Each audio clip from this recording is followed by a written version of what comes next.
Bismillahirrahmanirrahim. Assalamualaikum warahmatullahi wabarakatuh. Perkenalkan, nama saya Muhammad Hasan Mahyari dari Ilmu Pendidikan Agama Islam Universitas Pendidikan Indonesia. Di sini saya akan mempresentasikan yakni tentang manajemen pendidikan Islam yang ditugaskan untuk memenuhi salah satu pelajaran mata kuliah yakni tafsir tarbawi.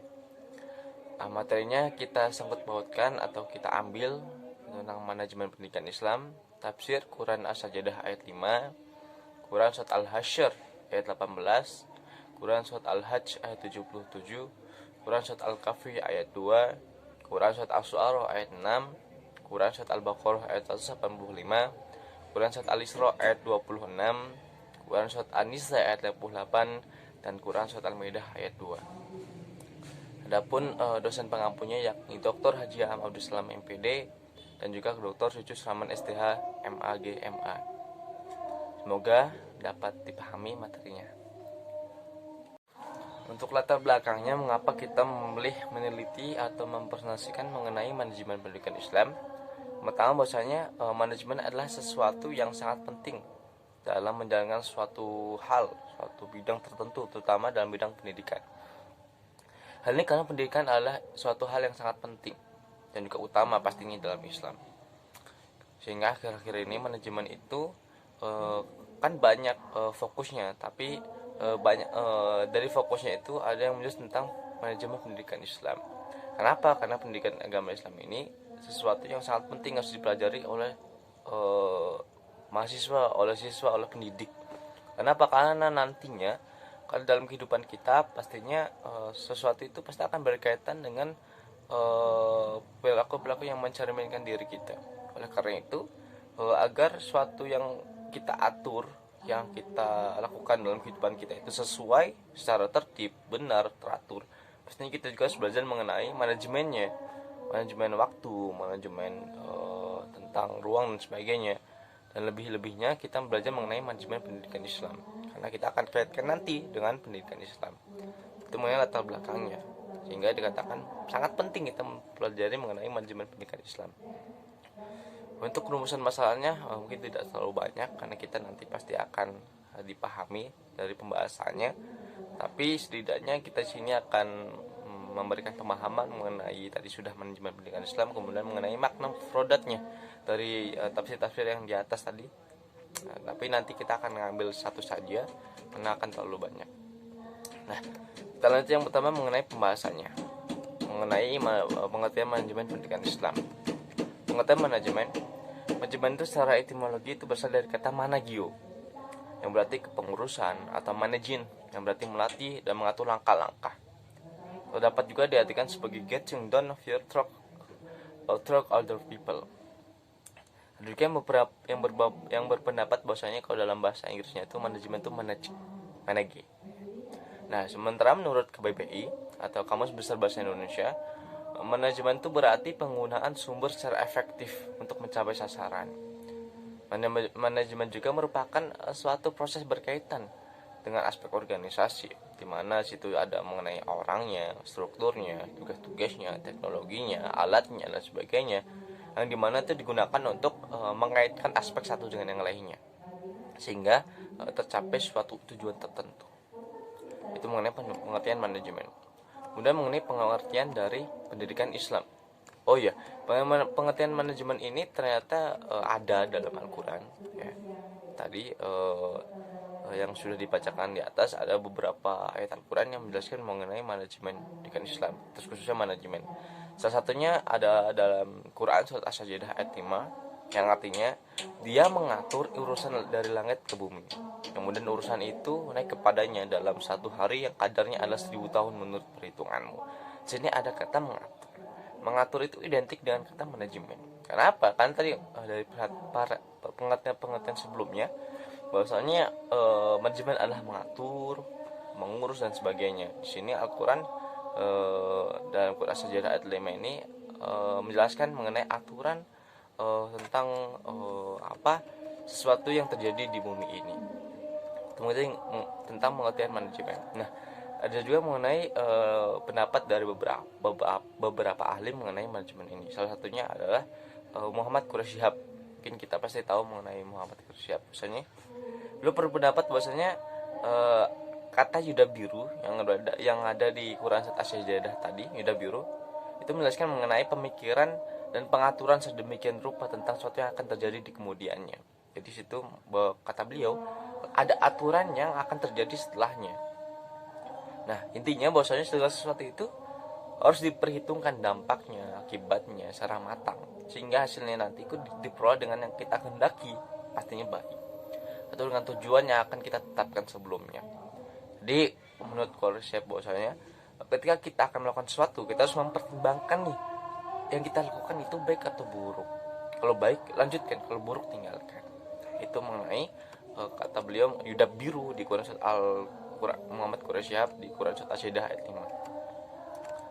Nah, yang kedua mengenai pendidikan Islam. Di sini Al-Ghazali, ya, Al-Ghazali, siapa yang nggak tahu Al-Ghazali sih? Harus tahu lah. Al-Ghazali itu menjelaskan bahwa pendidikan adalah suatu proses humanisasi.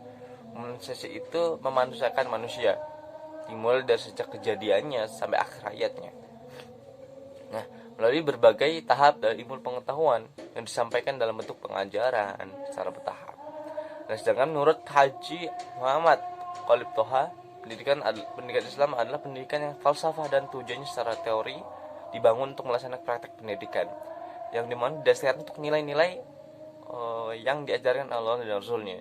Jadi kita dalam pendidikan Islam itu menjalankan segala perintah-perintahnya dan menjauhi segala larangan-larangannya. Itu mengenai pendidikan Islam. Nah, yang kedua mengenai konsep dasar manajemen pendidikan Islam. Mengenai tujuan manajemen pendidikan Islam. Tujuannya itu pastinya itu akan mengarah pada acuan dan juga arah yang jelas. Tujuannya manajemen pendidikan Islam. Pasti dalam sekolah kita akan ada namanya acuannya atau arahnya. Gimana sih sekolah ini kita bangun? Terus bagaimana? Nah, itu tujuan manajemen pendidikan Islam. Karena apa? Karena tujuannya agar pelaksanaan dalam pendidikan Islam itu dapat terencana dengan baik, sistematis, dan juga nantinya apabila dievaluasi itu akan dievaluasi dengan sangat benar sekali, dengan nantinya akan menggapai tujuan yang produktif, tujuan yang berkualitas, efektif dan efisien. Jadi tujuannya itu ya kita akan melaksanakan suatu kegiatan, pastinya akan ada semacam rencana-rencana harus kita kerjakan. Ya. Kedua mengenai fungsi manajemen pendidikan Islam. Nah, fungsi manajemen pendidikan Islam ini dalam garis besarnya dibagi menjadi ada 4 macam. Yang pertama mengenai planning, organizing, aquatching, dan controlling. Kalau kita bisa disebut singkatannya sebagai POAC. Planning itu berkaitan dengan perencanaan. Saya sudah jelaskan dalam Quran yang di atas, As-Sajdah ayat 5, perencanaan. Sini Allah memberikan perencanaan bahwa nantinya akan ada suatu hal yang terjadi di masa depan. Jadi sama saja dengan fungsi manajemen pendidikan Islam adanya perencanaan. Yang kedua adanya organizing tadi organisasi dan sebagainya lah. Nanti akan dijelaskan secara detailnya, ini baru secara umum saja. Ya, organizing itu berkaitan dengan pengorganisasian. Menurut Burhanuddin dan juga Muhammad Yakin bahwasanya organizing itu keseluruhan proses mengelompokan orang-orang, alat-alat tugas, tanggung jawab atau wewenang sedemikian rupa. Organisasi seperti pengumpulan orang yang memiliki tujuan tertentu untuk melakukan tujuan tertentu juga, gitu ya. Kemudian lanjut lagi ada mengenai actuating atau pelaksanaan. Nah, di sini pastinya sangat penting bahwasanya dalam suatu tujuan tertentu atau manajemennya dan pelaksanaannya itu harus sesuai dengan apa yang kita harapkan. Tujuannya itu gini, tapi pelaksanaannya harus gini. Jangan sampai melenceng. Kalau melenceng itu pastinya nanti akan terpengaruh terhadap hasilnya. Evaluasinya nanti pasti gimana evaluasinya. Nah, itu pastinya. Kalau actuatingnya bagus, pelaksanaannya bagus, pastinya nanti hasil akhirnya juga akan bagus. Kenapa? Karena sesuai dengan tujuan manajemen pendidikan Islam atau fungsinya. Tadi mengenai controlling atau pengawasan. Jadi ini pasti dalam satu pelaksanaan harus ada yang mengawas. Kenapa? Karena pastinya nantinya akan dilihat pelaksanaan itu benar atau tidak sih, diawasi. Jika ada yang salah, nanti akan ada namanya evaluasi. Kalau benar, bagus, lanjutkan, terapkan, tambahkan dan sebagainya. Itu mengenai POAC. Ya, POAC itu fungsi manajemennya. Nah, yang ketiga mengenai hubungan antara beberapa fungsi manajemen.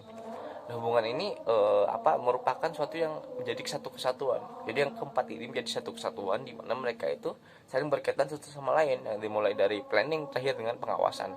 Planning, kemudian ada juga mengenai tadi organizing, actuating, kemudian pengawasannya itu sangat luar biasa sekali. Apabila sangat berkaitan satu sama lain, maka nanti akan mendapat hasil yang sangat maksimal. Itu mengenai kesamaan antara mereka. Nah, ini intinya mengenai konsep Al-Quran tentang manajemen pendidikan Islam. Pertama mengenai teori teologisnya. Nah, pastinya mengenai konsep manajemen pendidikan Islam itu tidak akan terlepas dari namanya tafsir atau namanya penjelasan dari Al-Quran dan juga Al-Hadis. Nah, dalam pandangan pandangan seorang ahli yakni Abdurrahman Al-Nahlawi, bahwasanya pendidikan Islam itu memiliki implikasi tentang kesadaran, yakni tentang termanifestasikan dari adanya syariat Islam. Jadi ketika kita melaksanakan manajemen pendidikan Islam, di situ kita juga melaksanakan mengenai syariat Islam, syariat yang ada dalam Al-Quran dan juga Al-Hadis dan sebagainya. Nah, dalam Al-Quran mengenai manajemen pendidikan Islam ini cukup jelas ya penjelasannya. Itu dapat dengan sesuatu yang berada di atas. Nah, kemudian mengenai mufradat ayat Al-Quran tentang manajemen pendidikan Islam, kita pilih dari Al-Hasyr. Kalau tadi di awal kita memilih As-Sajdah ayat 5 masalah. Sekarang di mufradat ayat Al-Qurannya kita memilih Quran surat Al-Hasyr ayat 8. Ini artinya, hai orang-orang yang beriman, bertakwalah kepada Allah dan hendaklah setiap diri memperhatikan apa yang diperbuatnya untuk hari esok. Dan bertakwalah kepada Allah, sesungguhnya Allah Maha mengetahui apa yang kamu kerjakan. Nah, untuk mufradatnya, ya ayyuhai alladzina amanu, orang-orang yang beriman, ittaqu, bertakwalah Allah wala tador, dan hendaknya memperhatikan nafsu, jiwa dan diri, apa juga qadamat yang ia telah berbuat, ligai, untuk hari esok, wattaqu, dan bertakwalah Allah, inna, sesungguhnya Allah khabir, Maha mengetahui, bima, terhadap apa ta'lamun, apa yang kamu kerjakan. Nah, mengenai pendapat para mufassir mengenai ayat ini, yang pertama mengenai menurut Muhammad Ali As-Sabuni, bahwasanya lafaz dari wa tanjur nafsun mat qadamat ligodin adalah hendaknya masing-masing individu itu memperhatikan amal-amal soleh yang ia perbuat untuk menghadapi hari akhirat nanti. Apa yang ia lakukan di dunia nanti pasti akan dipertanggungjawabkan di akhirat nanti. Jikalau baik, pasti nantinya akan mendapatkan hasil yang baik, yakni surga. Jikalau buruk, mendapatkan hasil yang buruk, yakni neraka. Di situ Muhammad Ali Sabuni menjelaskan bahwasanya harus ada namanya introspeksi diri atau memperhatikan amal-amal soleh yang dia lakukan dalam kehidupan sehari-hari. Nah, kemudian menurut Quraisyab dalam tafsirnya Al-Misbah itu pasti terkenal sekali, bahwasanya ayat tersebut itu membicarakan tentang perencanaan. Kata beliau, wal tanzur nafsu ma qadamat liwat, itu membahas mengenai perencanaan. Yang memiliki arti bahwasanya manusia itu harus memikirkan tentang dirinya sendiri dan juga perencanakan dari segala apa yang mencintai perbuatannya selama hidupnya. Sehingga ia akan memperoleh nikmatnya ketika nanti dalam kehidupannya ini dan kehidupan nantinya. Menurut beliau bahwasanya ya adanya perencanaan dalam kehidupan manusia. Jikalau perencanaannya dan pelaksanaan itu baik, maka akan mendapatkan nikmat di dunia dan juga di akhirat. Menurut beliau seperti itu. Nah, ayat di atas ini juga dapat dipahami bahwasanya setiap manusia, termasuk guru juga, itu dapat memperhatikan dan mempersiapkan apa yang harus direncanakan ke depannya, tentang pembelajarannya, tentang apa yang harus disampaikan kepada muridnya. Jikalau guru merencanakan sesuatu yang dengan baik dan benar, maka murid akan menstimulus pengetahuan materi yang disampaikan dengan baik dan benar. Jikalau tidak ada perencanaannya, ya maka ketika dalam kelas itu pelongpong susah untuk menjelaskan apa yang akan disampaikan. Nah, itu sangat penting perencanaan, sehingga akan berkaitan dengan pendidikan Islam itu sendiri. Nah, kemudian mengenai organizing itu ada juga penjelasannya. Kita langsung saja itu mengenai tafsir ayat ya, mengenai bahwasanya adanya perencanaan, kemudian pengorganisasian dan juga pengawasan. Kalau pengawasan itu terdapat dalam Quran surat Al-Asura ayat 6. Di situ artinya bahwasanya Dan orang-orang yang mengambil pelindung-pelindung di selain Allah, Allah mengawasi perbuatan mereka, dan kamu Muhammad bukan orang yang terkait mengawasi mereka. Jadi ketika ada orang yang memilih Tuhan selain Allah, maka di situ Allah bahwasanya situ Allah mengasihi mereka. Oh, ini perbuatan yang jelek. Nah, kita langsung saja ke kesimpulannya, bahwasanya manajemen pendidikan Islam itu harus dipahami secara teliti mengenai perencanaannya, pengorganisasiannya, pelaksananya, dan juga pengawasannya. Kenapa? Karena keempat komponen ini sangat penting untuk melaksanakan pendidikan Islam yang baik dan teratur, ya. Jadi dan empat-empatnya ini sudah diatur dalam Al-Quran. Yang sudah dijelaskan tadi, ada beberapa ayat Al-Quran yang menjelaskan mengenai tafsir Quran suratnya tentang perencanaan itu pastinya. Kenapa? Karena seluruh yang kita lakukan dalam kehidupan ini pastinya akan bersumber dari Al-Quran dan hadis. Itu mungkin saja mengenai kesimpulannya. Mungkin semoga dapat dipahami bahwasanya semuanya itu pasti ada ujungnya atau sumbernya, yakni Al-Quran dan hadis. Sehingga nantinya bagaimana cara kita melaksanakan atau mengimplementasikannya. Mungkin yang dapat disampaikan. Assalamualaikum warahmatullahi wabarakatuh.